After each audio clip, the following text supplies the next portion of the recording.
രണ്ടാമത്തെ പുള്ളി ആദ്യത്തെ പുള്ളിയുടെ എന്ത് പറ്റി നിങ്ങൾക്ക് എന്റെ മോള് ഓപ്പറേഷൻ തിയേറ്ററിലുണ്ട്, അവളുടെ ആദ്യത്തെ അനുഭവമാണ്, അവർക്ക് ഇതൊരു സർജറി ചെയ്തിട്ടില്ല, അവളുടെ ആദ്യത്തെ അനുഭവമാണ് എന്ന് പറഞ്ഞു.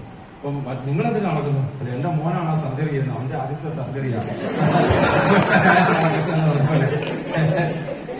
ജീവിതത്തില് ആരെങ്കിലും നയിക്കണമെങ്കിൽ നമ്മൾ എവിടെയെങ്കിലും തുടങ്ങണ്ടേ? ജീവിതത്തിൽ പലപ്പോഴും നമുക്ക് ടെൻഷൻ ഉണ്ടാകാറുണ്ട്. എന്തിനാ ഓർത്തിട്ട് എല്ലാവർക്കും ടെൻഷൻ ഉണ്ട് അല്ലെ? ഇവിടെ നമ്മൾ ലീഡറാകാൻ നിങ്ങൾ പറഞ്ഞ എല്ലാം ശരിയാണ്. നിങ്ങൾ ആലോചിച്ച് നോക്ക്, ജീവിതത്തിൽ ഏറ്റവും പ്രധാനപ്പെട്ട സാധനം നമുക്ക് ഒരാളെ നയിക്കണമെങ്കിൽ ആദ്യം എങ്ങോട്ടാണ് നയിക്കേണ്ടതെന്നുള്ള അറിവ് നമുക്കുണ്ടാകണം.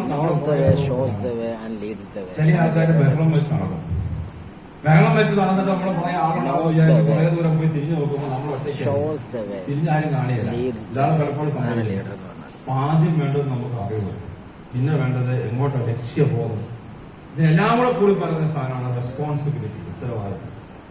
ഇവിടെ ഈ ബിസിനസ് നടക്കുന്ന ഈ മീറ്റിംഗ് നടക്കുമ്പോൾ ചില ആൾക്കാർ ഏറ്റവും ആദ്യം വന്നു, ചില ആൾക്കാർ ഏറ്റവും അവസാനം വന്നു. ഞാൻ ആരും കുറ്റം പറയുമല്ല. ആദ്യം വന്നവർ നേരത്തെ ഇറങ്ങിയിട്ടുണ്ടായിരിക്കും, ഫ്രണ്ടിൽ ഇരിക്കണം ചെയ്യണം എന്ന് വെച്ചിട്ടായിരിക്കും. രണ്ടാമത് വന്നത് ചിലപ്പോൾ അവരുടെ കുറ്റമായിരിക്കില്ല, ചിലപ്പോൾ 5 പേര് ഒരുമിച്ച് വരാമെന്നാൽ ഒരാൾ ലേറ്റ് ആയാലും 5 പേര് ലേറ്റ് ആവും അല്ലെ? അങ്ങനെ ആയിരിക്കാം. ഞാൻ ആരും കുറ്റം പറയാമല്ലോ. പക്ഷെ നിങ്ങൾ ആലോചിച്ച് കഴിഞ്ഞാൽ ഏത് കാര്യത്തിനും ഫ്രണ്ടിൽ എത്താൻ വേണ്ടി മുന്നിൽ നിൽക്കുന്ന ഒരു വ്യക്തിയായിട്ട് മാറിയാലേ നമ്മുടെ കൂടെ ടീം ഉണ്ടാവും. നമ്മൾ പലപ്പോഴും സീസണൽ ചിന്തകളാണ്. ഓരോ സീസണിൽ ഓരോ ചിന്തയാണ്, അല്ലെങ്കിൽ ഓരോ സമയത്ത് ഓരോ ചിന്തയാണ്. കൺസിസ്റ്റൻസി ഇല്ലാതെ ഉത്തരവാദിത്തങ്ങൾ കൺസിസ്റ്റന്റ് ആയിട്ട് ഏറ്റെടുക്കുന്ന ഒരു വ്യക്തിക്ക് എല്ലാ ജീവിതത്തിൽ ഒരു മേഖലയിൽ വിജയിക്കാൻ പറ്റില്ല. ഒരു മേഖലയിൽ നിങ്ങൾ ആലോചിച്ചു, നിങ്ങൾ ആരുടെ കൂടെ നിൽക്കാൻ ഇഷ്ടപ്പെടുന്നു? ഉത്തരവാദിത്തങ്ങൾ ഏറ്റെടുക്കുന്ന കൂടെയല്ലേ. നമുക്കൊരു പ്രശ്നം വന്ന് ചായാൻ ഒരാളുണ്ടെങ്കിൽ അയാളുടെ കൂടെ നിൽക്കാനല്ലേ നമ്മൾ ആഗ്രഹിക്കുക. അങ്ങനെ നിൽക്കുന്ന ഒരാളായിട്ട് മാറുക, റെസ്പോൺസിബിലിറ്റി, അതാണ് ഒരു പ്രധാനപ്പെട്ട കാര്യം. എന്തിനാണ് ലീഡർഷിപ്പ് എന്ന് പറഞ്ഞാൽ ആദ്യം ഒരു കാര്യം വേണ്ടത്, ഒരു ലീഡറിന് മാത്രമേ ഒരു ടീമിനെ ഹോൾഡ് ചെയ്യാൻ പറ്റുള്ളൂ.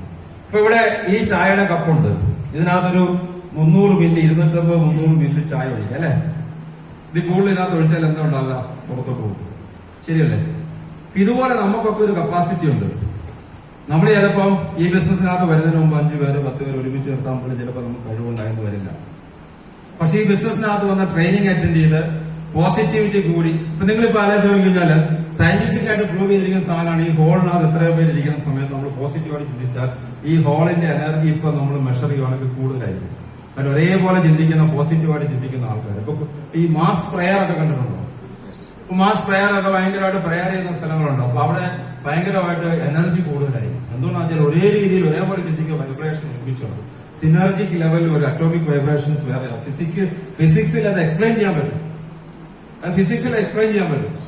കാരണം നമ്മൾ ഇരിക്കുന്ന സ്ഥലത്തെ വൈബ്രേഷൻ നമുക്കുണ്ടാവും. അപ്പൊ നമ്മൾ ഈ മീറ്റിംഗ് വന്ന് നമ്മുടെ കപ്പാസിറ്റി കൂടും. 250 ml ചിലപ്പോൾ നമ്മൾ 1 ലിറ്റർ വരെ എത്തും. അപ്പൊ 10 പേരെ നിങ്ങളുടെ കൂടെ ഒരുമിച്ച് നിർത്താൻ കഴിവ് പോലും ഇല്ലായിരുന്ന ഒരാൾ ഈ ബിസിനസ് 100 പേരെ ഒരുമിച്ച് നിർത്താൻ കഴിവ്. അത് കഴിഞ്ഞ് നമ്മുടെ കപ്പാസിറ്റി കൂടി അവസാനം മുബീൻ സാറിന്റെ ഒക്കെ ലെവലിൽ എത്തണമെങ്കിൽ 10,000 ഒരുമിച്ച് നിർത്തണം. അതിനകത്ത് നിങ്ങൾ നോക്കിക്കഴിഞ്ഞാല് പലതരത്തിലുള്ള ആൾക്കാരുണ്ടാവും. ഇങ്ങോട്ട് വിളിക്കുമ്പോൾ അങ്ങോട്ട് പോകുന്നത് ആശയങ്ങളുടെ പെരുമഴയായിട്ടുള്ള ആൾക്കാർ, പല നമ്മളെ അക്സെപ്റ്റ് ചെയ്യുന്നവർ, അക്സെപ്റ്റ് ചെയ്യാത്തവർ, കുറ്റം പറയാത്തവർ. ഇതിന്റെ ഇടയിൽ കൂടെ നമ്മൾ കമ്പുവെച്ച് നടത്തി പോകണമെങ്കിൽ ആ തീരുമാനമാണ്, ആ ഒരു ലീഡർ. അതാണ് ലീഡർ. ആ സ്ട്രെങ്ത് ക്രിയേറ്റ് ചെയ്യുന്നതിനാണ് ഒരു ലീഡർഷിപ്പ് എന്ന് പറയുന്നത്. അതാണ് ഇമ്പോർട്ടൻസ്. അത് ഒരു ദിവസം കൊണ്ട് ആർക്കും ലീഡറാകാൻ പറ്റില്ല. മാനിപ്പുലേറ്റർ എന്നൊരു സാധനമുണ്ട്. എന്ന് പറഞ്ഞാൽ നമ്മൾ ലീഡറാണെന്ന് അഭിനയിക്കുക. ചിലപ്പോൾ നമ്മൾ ലീഡറാണെന്ന് എനിക്ക് തോന്നുന്നു, പക്ഷെ കുറെ കഴിയുമ്പോൾ എല്ലാവരും തിരിച്ചറിയാൻ പറ്റും. So B A true leader. നിങ്ങളെ 100% വിശ്വസിക്കാവുന്ന ലെവലിലേക്ക് നിങ്ങൾ എത്തണം. ആ ലെവലിൽ നിങ്ങൾക്ക് വളരാൻ പറ്റുള്ളൂ. നല്ല നല്ല ടീം ഇല്ലെങ്കിൽ നോ പാസീവ് ഇൻകം. നമ്മൾ ഈ ബിസിനസ്സിനകത്ത് എല്ലാ ദിവസവും നമ്മൾ രാവിലെ 10 പേരെ വിളിച്ചുണർത്തി മീറ്റിംഗ് കയറ്റി അല്ലെ ഫംഗ്ഷൻ കൊണ്ടുവന്ന് അവനെ കൊണ്ട് ഇറക്കി ബിസിനസ് ചെയ്യിപ്പിക്കാനാണെങ്കിൽ ഈ ബിസിനസ് ചെയ്യേണ്ട ആവശ്യമില്ല. കുറെ ദിവസത്തേക്ക് നമ്മൾ ചെയ്യാം. നമ്മൾ ചെയ്യുന്ന ഡ്യൂപ്ലിക്കേറ്റ് ചെയ്യാൻ ആള് വരാത്തടത്തോളം കാലം നമ്മൾ ബിസിനസ് മുന്നോട്ട് പോകുന്നില്ല. നമ്മൾ ചെയ്യുന്ന പരിപാടി ഡ്യൂപ്ലിക്കേറ്റ് ചെയ്യുന്ന ആൾക്കാരെ ക്രിയേറ്റ് ചെയ്യണം. അതാണ് ലീഡർഷിപ്പ് എന്ന് പറയുന്നത്. അപ്പൊ അതിന് വലിയ നിങ്ങളിപ്പം 25 വയസ്സുള്ള വ്യക്തി ആയിക്കോട്ടെ, 75 വയസ്സുള്ള വ്യക്തി ആയിക്കോട്ടെ, പഠിച്ചിട്ടുള്ളതായിക്കോട്ടെ, പഠിക്കാത്തതായിക്കോട്ടെ, എഴുതാനും വായിക്കാനും അറിയാവുന്നതായിക്കോട്ടെ, അല്ലാതെ ആയിക്കോട്ടെ, നിങ്ങൾ നേരത്തെ ജോലി ചെയ്തതായിക്കോട്ടെ, അല്ലാത്തതായിക്കോട്ടെ, ഏതൊരു മനുഷ്യനും ലീഡറാകാൻ പറ്റും. അതിനാകെ വേണ്ടത് ശക്തമായ തീരുമാനം. ഞാൻ ആയിരിക്കും. 2 ഉത്തരവാദിത്വങ്ങളിൽ നിന്ന് ഒളിച്ചോടായിട്ട് ഉത്തരവാദിത്തങ്ങൾ ഏറ്റെടുത്തു നോക്കുക. ജീവിതത്തിൽ നമ്മൾ നോക്കിക്കഴിഞ്ഞാൽ ഏത് മേഖലയിലും നമുക്ക് ചെയ്യാൻ പറ്റും. നിങ്ങൾ ഉത്തരവാദിത്തങ്ങൾ ഏറ്റെടുത്താൽ നിങ്ങളുടെ കൂടെ നിങ്ങൾ ആൾക്കാരും ഉണ്ടാവും. നിങ്ങൾ മനസ്സിലാക്കുക, നല്ല ടീം ഉണ്ടെങ്കിലേ പാസീവ് ടീം ഉണ്ടാവുള്ളൂ. സോ ലീഡർഷിപ്പ് ഇവിടെ ഒരു ഓപ്ഷണൽ അല്ല, ലീഡർഷിപ്പ് ഇവിടെ ഒരു മസ്റ്റ് ആണ്. ലീഡർഷിപ്പ് എന്നുള്ള ഇവിടെ ഓപ്ഷണൽ അല്ല, നിങ്ങൾ ലീഡർ ആയേ തീരും. ലീഡർ എന്നുള്ള വാക്കായിട്ട് പേടിക്കണ്ട. ഇവിടെ ഇരിക്കുന്ന 450 പേർക്ക് ലീഡർ ആകാനുള്ള സ്പേസ് ഇതിനകത്തുണ്ട്. 450 പേർക്ക് ലീഡർ ആകാനുള്ള ട്രെയിനിങ് ഇവിടെ ഉണ്ട്. എനിക്ക് ഫ്രണ്ട് ഇരിക്കുന്ന ലീഡേഴ്സിന് ഓരോരുത്തരെ അറിയാം. അവർ ഓരോരുത്തരും കഴിവുള്ള ആൾക്കാരാണ്. അവരുടെ കൂടെ നിങ്ങൾ നിന്ന് അവർ പറയുന്നത് കേട്ടാൽ മതി. പക്ഷെ അവർ പറയുന്നത് കേൾക്കാൻ തയ്യാറല്ല. അപ്പൊ നമ്മൾ യൂട്യൂബിൽ തപ്പും, അടുത്തുള്ള ടീമിൽ തപ്പും, GTS പോകുമ്പോൾ അവിടെ വേറെ ആൾക്കാരായിട്ട് കൂട്ടുപിടിക്കുക. അവരോട് ഒന്നും നിങ്ങളെ എങ്ങും എത്തിക്കാൻ പോകുന്നില്ല. കാരണം നിങ്ങളുടെ ബിസിനസ്സിലും നിങ്ങളുടെ വളർച്ചയിൽ ഇൻട്രസ്റ്റ് ഉള്ളത് നിങ്ങളുടെ അപ്ലയൻസിന് മാത്രമാണ്. മുബീൻ സാറിന്റെ 100 കണക്കിന് ടീമുകളുണ്ട്. അവർക്കാർക്കും എന്നിൽ ഇൻട്രസ്റ്റ് ഇല്ല, മുബീൻ സാറിനേ ഉള്ളൂ, അല്ലെ? അതുപോലെ നിങ്ങളുടെ അപ്ലയൻസിന്റെ കൂടെ നിങ്ങൾ നിന്നാൽ നിങ്ങൾക്ക് വിജയിക്കാൻ പറ്റും, പലതും ചെയ്യാൻ പറ്റും. ലീഡർഷിപ്പ് എന്ന് പറയുന്ന ഒരു ടൈറ്റിൽ അല്ല. അപ്ലൈൻ ലീഡർ എന്ന് പറയാം, പക്ഷെ അപ്ലൈൻ ആ ലീഡർഷിപ്പിന്റെ ഉത്തരവാദിത്തം ഏറ്റെടുത്തില്ലെങ്കിൽ ലീഡറായിട്ട് ആരും കണക്ക് കൂട്ടിയല്ല. ഞാൻ ഈ കഥയൊക്കെ പറഞ്ഞ് ഞാൻ ഉത്തരവാദിത്തങ്ങൾ ഏറ്റെടുക്കുന്നില്ലേ, നിങ്ങൾ എന്നെ കാണുന്നത് എങ്ങനെയായിരിക്കും? നല്ല ട്രെയിനർ ആണെന്ന് വിചാരിക്കും, നല്ല ലീഡറാണെന്ന് ഒരിക്കലും വിചാരിക്കില്ല. നിങ്ങൾ upline TC ആയപ്പോഴോ ATC ആയപ്പോഴോ DTC STC ITC ആയെന്ന് വെച്ചിട്ട് നിങ്ങൾ ഒരിക്കലും ലീഡർ എന്നുള്ള പൊസിഷൻ അല്ല. അതായത് ആർക്കും ലീഡർ എന്നൊരു പൊസിഷൻ തരാൻ പറ്റില്ല. അത് പൊളിറ്റിക്സിലായിക്കോട്ടെ, നമ്മുടെ ബിസിനസ്സിലായിക്കോട്ടെ, ഒരു പൊസിഷനിൽ കൊണ്ട് ഇരുത്തിയാൽ അത് ലീഡർ ആവാൻ നിർബന്ധമില്ല. പക്ഷെ ആ പൊസിഷനകത്ത് ഉയരണം. ഞാനിവിടെ ഒരു ATC ആവുമ്പോൾ നിങ്ങളുടെ ഒരു വെറി സ്റ്റാർ നിൽക്കുന്ന ഒരാൾ നിങ്ങളൊരു ഫാസ്റ്റ് ട്രാക്കറായി TC ആവുമ്പോൾ നിങ്ങൾ അതിനനുസരിച്ചിട്ടുള്ള വളർച്ച നേടാൻ പഠിക്കണം. നിങ്ങളുടെ അപ്ലൈനോട് കുറച്ചുകൂടെ കൂടുതൽ അടുത്ത് പ്രവർത്തിക്കണം. അപ്ലൈനോട് കുറച്ചുകൂടെ മനസ്സ് പറഞ്ഞ് സംസാരിക്കണം. നിങ്ങൾ ചേഞ്ചുകൾ വരുത്തണം. നിങ്ങൾ തന്നെ പ്ലാൻ കാണിക്കാൻ പഠിക്കണം. നിങ്ങൾ തന്നെ ഫോളോ അപ്പ് ചെയ്യാൻ പഠിക്കണം. നിങ്ങൾ പ്രൊഡക്റ്റ് പറയാൻ പഠിക്കണം. NDO എടുക്കാൻ പഠിക്കണം. ഇതൊക്കെ പഠിക്കാൻ വലിയ ബുദ്ധിമുട്ടുള്ള കാര്യമല്ല. ഞാൻ വീട്ടിൽ അടച്ചിട്ട റൂമിൽ കണ്ണാടിയുടെ മുമ്പിൽ പറഞ്ഞാണ് നല്ല സ്പീക്കറായത്. ഞാൻ കണ്ണാടിയുടെ മുന്നിൽ, കാരണം ഞാൻ ദയനീയമായി പരാജയപ്പെട്ടു പോയിട്ടുണ്ട്. ആദ്യത്തെ പ്ലാൻ കാണിക്കുന്നത് പറഞ്ഞാൽ വിശ്വസിക്കില്ല. ദയനീയമായി പരാജയപ്പെട്ട ആളാണ്. അന്ന് എന്റെ മുന്നിൽ ഒരു ഓപ്ഷൻ വന്നു, ഒന്നുകിൽ ഇത് ചെയ്യണം അല്ലെങ്കിൽ നിർത്തണം. ചെയ്യാനാണെങ്കിൽ ഇത് പഠിച്ചിട്ടേ പറ്റുള്ളൂ. ഇനി ഒരു സ്ഥലത്ത് ഞാൻ നോക്കിയാലെന്ന് പറഞ്ഞിട്ട് ഇറങ്ങിയ ആളാണ്. ഞാന് 4 പേരുടെ മുന്നിൽ എഴുന്നേറ്റ് 6-7 പേരുണ്ടായിരുന്നു. എന്റെ മുന്നിൽ ഇരുന്ന ആൾക്കാരെ കഥയാ പറഞ്ഞു. പക്ഷെ അവിടുന്ന് ഞാൻ കണ്ണാടിയുടെ മുന്നിൽ കണ്ണാടി ചായ്ക്കും. ഞാൻ ഇങ്ങനെ സംസാരിക്കാൻ തുടങ്ങി, കൈയും കാലൊക്കെ എടുത്ത് സംസാരിക്കാൻ തുടങ്ങി. അങ്ങനെ സംസാരിച്ചു അതിന് എഫേർട്ട് എടുക്കാതെ ജീവിതത്തിൽ എവിടെയെങ്കിലും നന്നാവും. കാർ ഓടിക്കുന്ന ആൾക്കാർ ഇവിടെ ഉണ്ടല്ലോ, ഇല്ലേ? ഇപ്പൊ ശരണി പറഞ്ഞ തന്നെ കാർ ഓടിച്ചെന്ന് തോന്നുന്നു, അല്ലെ? ഈ കാർ ഓടിക്കാൻ പഠിക്കുക എങ്ങനെയാണ്? ഓടിച്ചല്ലേ പഠിക്കുക, അല്ലെ? ഓടിച്ചു പഠിക്കാതെ നമുക്ക് മുന്നോട്ട് പോകാം. അതുപോലെ നമ്മൾ അത്ര ഉള്ള ലീഡർഷിപ്പ്. ഇതിന് പ്രത്യേകിച്ച് ടാലന്റ് ഒന്നും വേണ്ട. ഇതൊരു സ്കില്ലാണ്, ടാലന്റ് അല്ല. ഇപ്പൊ ഞാൻ എത്ര ശ്രമിച്ചാലും പാട്ട് പാടാൻ പറ്റില്ല. അങ്ങനെ ഒരു ടാലന്റ് എനിക്കില്ല. അത് ഡെവലപ്പ് ചെയ്യാൻ പറ്റുമെന്ന് ഞാൻ വിശ്വസിക്കുന്നില്ല. പക്ഷെ ലീഡർഷിപ്പ് അങ്ങനെ ടാലന്റ് അല്ല, ലീഡർഷിപ്പ് സ്കില്ലാണ്. സ്കിൽ എന്ന് പറഞ്ഞാൽ ഡ്രൈവിംഗ് ഒരു സ്കില്ലാണ്. നിങ്ങൾ ഭൂമിയിലോട്ട് വന്ന് വണ്ടി ഓടിക്കാൻ പഠിച്ചിട്ടല്ല വന്നത്. എഴുതാനും വായിക്കാനും പഠിക്കുന്ന ഒരു സ്കില്ലാണ്. അത് നിങ്ങളെ ജനിച്ചുകൊണ്ട് പല ഭാഷകൾ സംസാരിക്കുന്ന ആളുണ്ട്. ഞാൻ ഈ അടുത്ത കൊറിയൻ, ജാപ്പനീസ് എല്ലാം പഠിച്ച ഒരാള്, ഒരു പയ്യനാണ്. അവനിതെല്ലാം എന്നിട്ട് എങ്ങനെ വെറുതെ ഒരു തമാശയ്ക്ക് തുടങ്ങിയതാണ്. ഒരു സ്കില്ലാണ്. അതുപോലെ ഒരു സ്കില്ലാണ് ലീഡർഷിപ്പ്. അല്ലാതെ ലീഡർഷിപ്പ് ഒരു വലിയ ഇതൊന്നും അല്ല, നമുക്ക് ബുദ്ധിമുട്ടുള്ള ഒരു സാധനമല്ല. അതിനൊരു ഇൻക്ലിനേഷൻ, അതിനൊരു ആറ്റിറ്റ്യൂഡ് വേണം. ഞാനിത് ആയ തീരും, എനിക്ക് വിജയിക്കണം, അതിനെന്താവണോ ഞാൻ ആകും. ഇത്രേ ഉള്ളൂ, വേറെ ഒന്നും ഇതിനകത്തില്ല. എനിക്ക് വിജയിക്കണം, അത് എനിക്ക് എന്താവണോ അതാകും. ഞാൻ എന്റെ ജീവിതത്തിൽ ഇപ്പോഴത്തുള്ള പ്രശ്നം ഒരു പ്രശ്നമേ അല്ല. ഇനി ഞാൻ ശരിക്കും ജീവിതം എൻജോയ് ചെയ്യാൻ പോവാം. അങ്ങനെ ചിന്തിക്കണം. 5 കാര്യങ്ങളാണ് അതിന് പ്രധാനമായിട്ടുള്ളത്. ഒന്ന്, ഡ്രീം ആൻഡ് വിഷൻ. ഇത്രയും നേരം നമ്മൾ സംസാരിച്ചുകൊണ്ടിരുന്ന അതിനെ കുറിച്ചാണ്. അതാണ് ആദ്യം. 2, ആറ്റിറ്റ്യൂഡ്. ഇത് പ്രധാനപ്പെട്ട ഘടകമാണ്, മനോഭാവം. 3, കമ്മിറ്റ്മെന്റ്, ഉത്തരവാദിത്വം അല്ലെങ്കിൽ പ്രതിബദ്ധത. 5, ഗ്രോത്ത്. 6, പാഷൻ. അല്ല 4 ഗ്രോത്ത്, 5 പാഷൻ. ഈ 5 കാര്യങ്ങളാണ് പ്രധാനമായിട്ട് എനിക്ക് നിങ്ങളോട് പറയാനുള്ളത്. അതായത് ഡ്രീം ആൻഡ് വിഷനെ കുറിച്ച് ഞാൻ സംസാരിച്ചു. നിങ്ങളുടെ ജീവിതത്തിലെ പെർപ്പസ് എന്താണ്, നിങ്ങളുടെ ജീവിതത്തിലെ ഐഡന്റിറ്റി എന്താകണം, നിങ്ങളുടെ ജീവിതത്തിൽ എന്തൊക്കെ വേണം, അത് നിങ്ങൾ ഇന്ന് രാത്രി ഉറങ്ങുന്നതിന് മുമ്പ് തീരുമാനിക്കുക. 2ാമത്തെ കാര്യം ആറ്റിറ്റ്യൂഡാണ്. ഡ്രീം ആൻഡ് വിഷൻ നമ്മൾ പറഞ്ഞു, അതിനെ കുറിച്ച് പറയുന്നില്ല. പക്ഷെ ആറ്റിറ്റ്യൂഡ് അല്ലെങ്കിൽ മെന്റർഷിപ്പ്. നിങ്ങൾക്ക് ഒരു ട്രൂ ലീഡറിന് വേണ്ട ഒരു പ്രധാനപ്പെട്ട കാര്യമാണ് മെന്റർഷിപ്പ്. ഒരു ഗുരു ഒരാളെ നമ്മളെ നയിക്കാൻ, ഒരാളെ ആകാവുള്ളൂ. ഒന്നിൽ കൂടുതൽ ആൾക്കാരെ നയിക്കാൻ വന്നാൽ എന്താണ് കുളമാണ്. Behind every successful man there is a woman. Behind every unsuccessful man there are 2 women. വിജയിച്ച എല്ലാവരും പറയുന്ന ഒരു സ്ത്രീയുണ്ട്, വിജയിക്കാത്ത എല്ലാവരുടെയും പുറകെ 2 സ്ത്രീകളുണ്ടെന്ന് പറഞ്ഞു കേട്ടിട്ടുണ്ടോ? അതുപോലെയാണ് തമാശക്കായിട്ട് പറഞ്ഞാണെങ്കിലും വിജയിച്ച എല്ലാവർക്കും ഒരു മെന്റർ ഉണ്ട്, വിജയിക്കാത്ത എല്ലാവർക്കും ഒന്നും കൂടുതൽ മെന്റേഴ്സ് ഉണ്ട്. കറക്റ്റാണത്. ഒരു മെന്റർ എന്ന് പറഞ്ഞാൽ നമ്മളെ നയിക്കാൻ, നമ്മളെ ഫോക്കസ് ചെയ്യാൻ, നമ്മളെ ഗൈഡ് ചെയ്യാൻ, നമ്മളെ ശാസിക്കാനും മുന്നോട്ട് കൊണ്ടുപോകാനും നയിക്കാനും പറ്റുന്ന ആൾ നമുക്കുണ്ട് നമ്മുടെ ജീവിതത്തിൽ വിജയിച്ചു.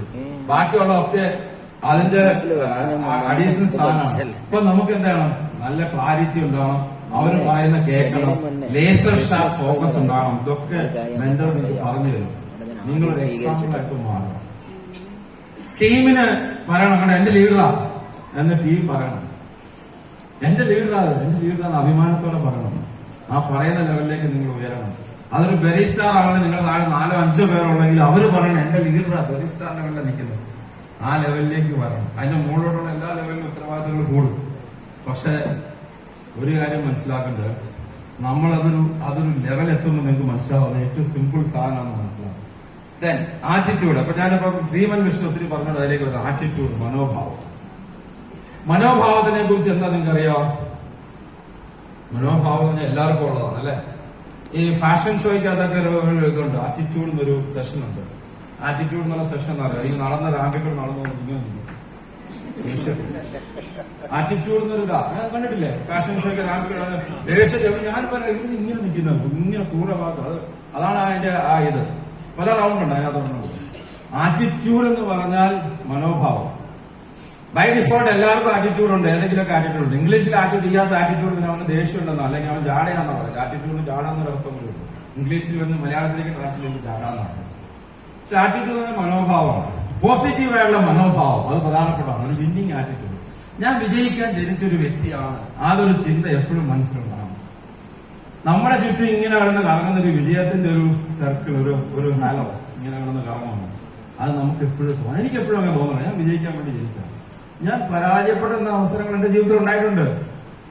പരാജയം എന്നുള്ളതിനേക്കാളും കൂടെ വിജയിക്കാവുന്നത് വളരെ മോശം സിറ്റുവേഷൻ ആരുടെ ജീവിതത്തിൽ ഉണ്ടാകുന്നത് എല്ലാവരുടെ ജീവിതത്തിൽ ഉണ്ടായിട്ടുണ്ട് അല്ലെ? ഞാൻ എന്റെ ജീവിതത്തിൽ ഉണ്ടായിട്ടുണ്ട്. ആ സമയത്ത് നമ്മളെ സംബന്ധിച്ച ഒരു പ്രശ്നമല്ല.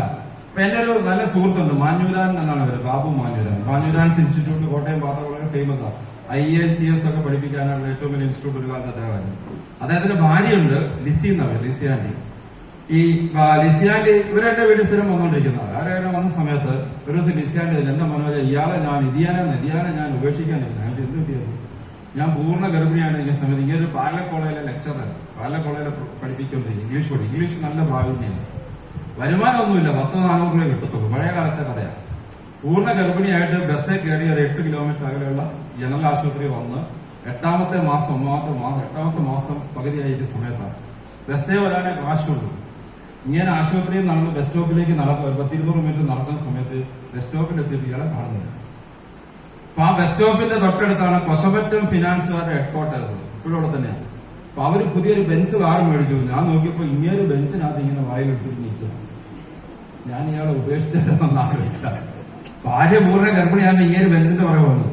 പക്ഷെ ഇന്ന് അങ്ങേരുടെ അദ്ദേഹത്തിന്റെ ആസ്തി ഒരു 250 കോടിയുടെ ആസ്തിയുണ്ട്. ഞാനിത് പറഞ്ഞപ്പോ അവർക്ക് ബെൻസുണ്ട്. ഞാൻ ബെൻസിന്റെ കഥ പറഞ്ഞപ്പോഴാണ് ഇത് പറഞ്ഞു വന്നത്. അങ്ങേരുടെ മകന് ആനന്ദ് മാഞ്ഞൂരാന്, നിങ്ങൾ മനോരമയുടെ ഒക്കെ ഫാസ്റ്റ് ട്രാക്ക് ഒക്കെ വായിക്കുന്നുണ്ട്, അയാളുടെ പേര് കണ്ടിട്ടുണ്ടോ? അവന് 8 വിന്റേജ് കാറുണ്ട്.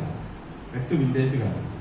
ഒരു വിന്റേജ് കാറിന് 1 കോടി രൂപയുടെ ജാഗ്വാർ വണ്ടി എടുത്തിട്ടുണ്ട്. തിരുവനന്തപുരത്തെ മഹാരാജ ഓടിച്ച വണ്ടിയാണ് ജാഗ്വാർ. ഇതെല്ലാം അവന്റെ അപ്പനുണ്ടാക്കിയ കാശ് കൊണ്ടുണ്ടായതാണ്. പക്ഷെ കോളേജ് പ്രൊഫസർ, പാല കോളേജ് 300 രൂപ ശമ്പളത്തിൽ നിന്ന് 200 കോടി ആസ്തിയുള്ള വ്യക്തി എത്താനായിട്ട് ഒറ്റ കാര്യം ഉണ്ടായിരുന്നു. അങ്ങനെ പറഞ്ഞത് I have always A winning attitude. ഞങ്ങൾ രണ്ടുപേരും കുറെ ട്രെയിനിങ് ചെയ്തിട്ടുണ്ട്. അതിന്റെ ട്രെയിനിങ്ങിന്റെ പേര് തന്നെ വിന്നിങ് ആറ്റിറ്റ്യൂഡ് എന്നാണ്. വിന്നിങ് ആറ്റിറ്റ്യൂഡ് അത് എപ്പോഴും ഉണ്ടാവണം. നിങ്ങൾ ഇന്ന് എന്താണെന്നുള്ള ഒരു പ്രശ്നമേ അല്ല, നിങ്ങളുടെ മനസ്സെന്താണെന്നുള്ളതാണ് ഏറ്റവും പ്രധാനപ്പെട്ട പ്രശ്നം. അത് വിന്നിങ് ആണെങ്കിൽ എപ്പോഴെങ്കിലും വിന്നിങ് ആയിരിക്കും. പരാജയമാണെങ്കിൽ ജീവിതത്തിൽ ഒരിക്കലും അത് കളഞ്ഞു നിങ്ങൾക്ക് പോരാനും പറ്റില്ല. നിങ്ങൾ എത്ര പണിയെടുത്താലും പരാജയപ്പെട്ടവന്റെ ആറ്റിറ്റ്യൂഡ് വെച്ച് നിങ്ങൾക്ക് ഒരിക്കലും വിജയിക്കാൻ പറ്റില്ല. അത് യാഥാർത്ഥ്യമാണ്. അപ്പൊ അതുകൊണ്ട് വിജയിക്കുന്ന ഒരു ആറ്റിറ്റ്യൂഡ് എപ്പോഴും ഉണ്ടാകണം. ഒരു സമയത്തിന്റെ കാര്യം, ഈ കാലം മാറും. കോവിഡ് വന്നപ്പോ എല്ലാവരും സ്റ്റാറ്റസ് ഇട്ട സാധനമല്ല, ഈ കാലവും കടന്നു പോകും. കിട്ടോ ഇല്ലയോ? കടന്നു പോയാലും നിങ്ങളാരും ചത്തില്ലല്ലോ, മരിച്ചില്ലല്ലോ, ഇല്ല. അതുപോലെ ഈ കാലവും കടന്നു പോകും. You will win. നിങ്ങൾ വിജയിക്കും, നല്ല ലെവലിൽ എത്തും. ഫോക്കസ് ഉണ്ടായിരിക്കുക എന്ന് മാത്രമേ ഉള്ളൂ. സോ അത് പ്രധാനപ്പെട്ട ഘടകം.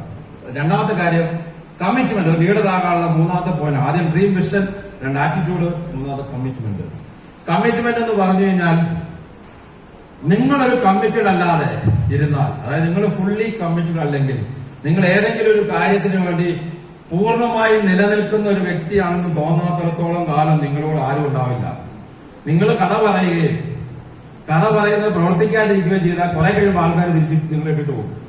പക്ഷെ അതേസമയത്ത് നിങ്ങൾ കഥ പറയുമ്പോൾ ചിലപ്പോൾ ചില ആൾക്കാർക്ക് ഇഷ്ടപ്പെട്ടില്ലെങ്കിൽ നാളെ നിങ്ങളോട് ആൾക്കാർ കുടിക്കുള്ളൂ. സോ നിങ്ങൾ പറയുന്ന ഇത്രയുള്ളൂ. Say what you do, do what you say. നിങ്ങൾ പറയുന്ന ചെയ്യുന്നത് പറയുക, ഇത്രേ ഉള്ളൂ. പറയുന്നതും ചെയ്യുന്നതും രണ്ടും രണ്ടായാലും എന്തെങ്കിലും ആൾക്കാർ തിരിച്ചറിയും. ഒന്നാണെങ്കിൽ അന്നും തിരിച്ചറിയും. നിങ്ങൾ മനസ്സിലാക്കാം. പങ്ക്ച്വാലിറ്റി ഏത് കാര്യത്തിലും, സമയം മാത്രമല്ല, പൈസ, സമയം, കമ്മിറ്റ്മെന്റ്, ഇതെല്ലാം നമ്മൾ പാലിക്കണം.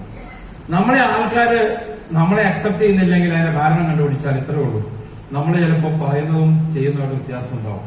നമ്മൾ ചിലപ്പോൾ ചെയ്യാൻ പറഞ്ഞ് ചെയ്തിട്ടുണ്ടാവില്ല, ചെയ്യാമെന്ന് പറഞ്ഞിട്ടും ചെയ്താൽ ചിലപ്പോൾ നമുക്ക് ചെയ്യാൻ പറ്റാത്ത സാഹചര്യം ഉണ്ടായിട്ടുണ്ടോ. അപ്പൊ നമ്മൾ പറയാം, സോറി കേട്ടോ, എന്നെ കൊണ്ട് ചെയ്യാൻ പറ്റിയില്ല. നമ്മൾ പറയുന്ന 100% ചെയ്യാൻ പറ്റാമെന്ന് ചിലപ്പോൾ പറ്റിയെന്ന് വരില്ല. അതിന് നമ്മൾ മാണിക്കേണ്ട ആവശ്യമില്ല, മടിക്കേണ്ട ആവശ്യമില്ല. കേട്ടോ, എനിക്ക് വരാൻ പറ്റിയില്ല, ചെയ്യാൻ പറ്റിയില്ല, സോറി. നമ്മൾ ഓപ്പൺ ആണെങ്കിൽ നമ്മളോട് ആൾക്കാരുടെ എണ്ണം കൂടും. നമ്മൾ കൂടുതൽ അരഗൻസ് ആയിട്ട് വന്നാൽ നമ്മൾ വളരെ സ്കൾക്കിങ് അല്ല സ്കിപ്പ് ചെയ്യുന്ന മെന്റാലിറ്റി നമ്മളോട് ആൾക്കാർ പറയും. അത് പ്രധാനപ്പെട്ട ഘടകമാണ്. പങ്ക്ച്വാലിറ്റി വളരെ പ്രധാനമാണ്. ഗ്രൂമിങ്, നമ്മളെ അവതരിപ്പിക്കുന്ന രീതി, നമ്മളെ ഒരു വിന്നറായിട്ട് തന്നെ എപ്പോഴും നമ്മുടെ മുന്നിലും മറ്റുള്ള മുന്നിലും ഉണ്ടാവണം. നമ്മളെപ്പോഴും കാണുമ്പോൾ ചോദിക്കാൻ പോലും തോന്നരുത് ഇയാൾ നല്ലതാണോ മോശമാണോ, ഇയാൾ ആറ്റിറ്റ്യൂഡ് എങ്ങനെയാണ്. അയാൾ കണ്ണിൽ തിളങ്ങണം. അത് ഉള്ളിലുണ്ടെങ്കിൽ കണ്ണിൽ തിളങ്ങിക്കോളും. കടന്നു പോകുന്ന സിറ്റുവേഷൻ ചിലപ്പോൾ വളരെ മോശമാണെങ്കിലും കണ്ണുകളിൽ തിളക്കമുണ്ടെങ്കിൽ, ഒരു സിനിമയ്ക്കകത്ത് ആരോ പറഞ്ഞ പോലെ, നീ ഒരു പരാജയത്തിന്റെ പടുകുഴി നിൽക്കുമ്പോഴും വിജയെ പോലെ, ജേതാവിനെ പോലെ കണ്ണിൽ നോക്കി സംസാരിക്കുക, ജേതാവിനെ പോലെ തലയുയർത്തി നിൽക്കുക. അപ്പൊ ഓട്ടോമാറ്റിക്കായിട്ട് റിസൾട്ട് നിങ്ങളുടെ വരും. നമ്മൾ എന്താണെന്നുള്ളത് നമ്മളെ മനസ്സിൽ വെക്കുന്ന സാധനം റിഫ്ലക്ട് ചെയ്യുന്നു. മുഖം മനസ്സിന്റെ കണ്ണാടി എന്ന് കേട്ടിട്ടില്ലേ? ആ മുഖത്ത് നമ്മള് മനസ്സ് സ്ട്രോങ് ആണെങ്കിൽ മുഖത്ത് അത് റിഫ്ലക്ട് ചെയ്യും. ചിലപ്പോൾ ഇത് കഴിഞ്ഞിട്ട് പോയി നമുക്ക് ചെയ്യേണ്ട ഒത്തിരി കാര്യങ്ങളുണ്ടാവും, ഫോക്കസ് ചെയ്യുന്നത്. പക്ഷെ നമ്മുടെ എക്സൈറ്റ്മെന്റ് ഉണ്ടെങ്കിൽ അത് മുഖത്ത് സ്ഥിതി ചെയ്യും. നമ്മളത് മനസ്സിലാക്കാം. ഗ്രൂമിങ് വളരെ പ്രധാനപ്പെട്ട. നിങ്ങളിടുന്ന ഡ്രസ്സ്, നിങ്ങളുടെ ഷൂസ് പോളിഷ് ചെയ്തായിരിക്കണം. നിങ്ങളുടെ ഡ്രസ്സ്, നിങ്ങളുടെ ആറ്റിറ്റ്യൂഡ്, നിങ്ങളുടെ കയ്യിലുള്ള സാധനങ്ങളൊക്കെ തന്നെ ഒരു പ്രൊഫഷണൽ സാധനങ്ങളായിരിക്കണം. എന്ന് പറഞ്ഞാൽ ഐഫോൺ മേടിക്കണമെന്നോ അല്ലെങ്കിൽ എന്താ പറയുന്നത് ലാപ്ടോപ്പ് മേടിക്കണമെന്നോ അല്ല ഞാൻ പറഞ്ഞത്. ഉള്ള സാധനം നല്ലതായിരിക്കണം. യേശുദാസ് പറഞ്ഞ പോലെ, ഞാൻ വെള്ള ഷർട്ട് ഇടാൻ തുടങ്ങി എന്താണെന്ന് വെച്ചാൽ എനിക്ക് ആകെ ഒരു ഷർട്ടേ ഉണ്ടായിരുന്നുള്ളൂ. അത് വെള്ളയാകുമ്പോൾ ഞാൻ വെള്ളയാകുമ്പോൾ ഇടുന്നത് ശീലമാക്കി. അതുകൊണ്ട് ഇപ്പോഴും ഞാൻ കാശുണ്ടായപ്പോഴും വെള്ളം മാത്രമേ ഇടുന്നു. അങ്ങനെ റിയൽ സ്റ്റോറി അതൊക്കെ. അല്ലാതെ വെള്ളയോടുള്ള സ്നേഹവും പ്രേമവും കാരണം അല്ല. ഒരെണ്ണേ ഉള്ളൂ. അത് വെള്ളയാണെങ്കിൽ പല കളറാണ് ആൾക്കാർ